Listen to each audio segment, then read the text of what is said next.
Medical symbol और सांप का क्या संबंध, क्यों छड़ी पर लिपटे होते हैं दो सांप। आज दुनिया में मेडिकल साइंस ने बहुत तरक्की कर ली है, लेकिन जब भी मेडिकल साइंस के लिए किसी प्रतीक का इस्तेमाल किया जाता है तो उसमें छड़ी पर लिपटे सांप का प्रतीक इस्तेमाल किया जाता है। अब सवाल यह है कि मेडिकल साइंस के लिए प्रतीक के तौर पर छड़ी पर लिपटे सांप का इस्तेमाल क्यों किया जाता है और इसका सांप से क्या संबंध है। आज हम आपको बताएंगे कि मेडिकल साइंस के लिए छड़ी पर लिपटे सांप का प्रतीक कहां से और कैसे आया। पिछले 2 दशकों में मेडिकल साइंस ने बहुत तरक्की की है। आज बड़ी बड़ी सर्जरी और कोरोना वायरस जैसी बीमारियों की दवाएं और वैक्सीन बाजार में उपलब्ध हैं। ये सब मेडिकल साइंस की वजह से ही संभव हो पाया है। लेकिन जब भी आप किसी मेडिकल सेंटर पर जाते हैं तो आपको वहां सांप और छड़ी से जुड़ा प्रतीक देखने को मिलता है।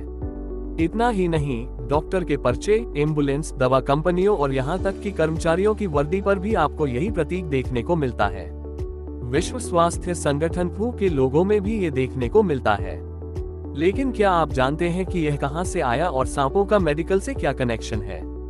सांप को दुनिया का सबसे खतरनाक और जहरीला जानवर माना जाता है। कुछ सांप इतने खतरनाक होते हैं कि अगर उनके काटने के बाद व्यक्ति को समय पर इलाज न मिले तो व्यक्ति की मौत हो सकती है।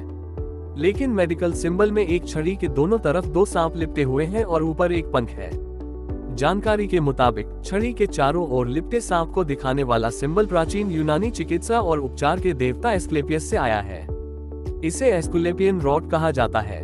ग्रीक मिथक के अनुसार वह गंभीर रूप से बीमार लोगों को ठीक कर सकता था और यहाँ तक कि मृतकों को भी वापस जीवित कर सकता था। माना जाता है कि एस्क्लेपियस का सांपों से गहरा संबंध है, इसलिए वे उनके सार्वभौमिक प्रतीक बन गए। प्राचीन यूनानियों का मानना था कि सांप उपचार शक्तियों वाले पवित्र प्राणी थे। ऐसा इसलिए था क्योंकि उनके जहर में उपचार शक्तियां थीं, जबकि उनकी त्वचा को छोड़ने की क्षमता पुनर्जनन, पुनर्जन्म और नवीनीकरण के कार्य की तरह लगती थी। इसलिए सांप को उपचार का देवता कहा जाता था। सांपों से मिली उपचार की विधि। ग्रीक पौराणिक कथाओं के अनुसार एस्क्लेपियस ने अपनी कुछ उपचार शक्तियां सांपों से सीखी थी। एक कहानी के अनुसार उसने जानबूझकर एक सांप को मार दिया था, जिसके बाद वह देखना चाहता था कि जड़ी बूटियों का उपयोग करके दूसरा सांप उसे कैसे पुनर्जीवित करता है। इससे एस्क्लेपियस ने सीखा कि मरे हुए लोगों को कैसे जिंदा किया जाता है। एक अन्य कहानी के अनुसार एस्क्लेपियस एक सांप की जान बचाने में कामयाब रहा।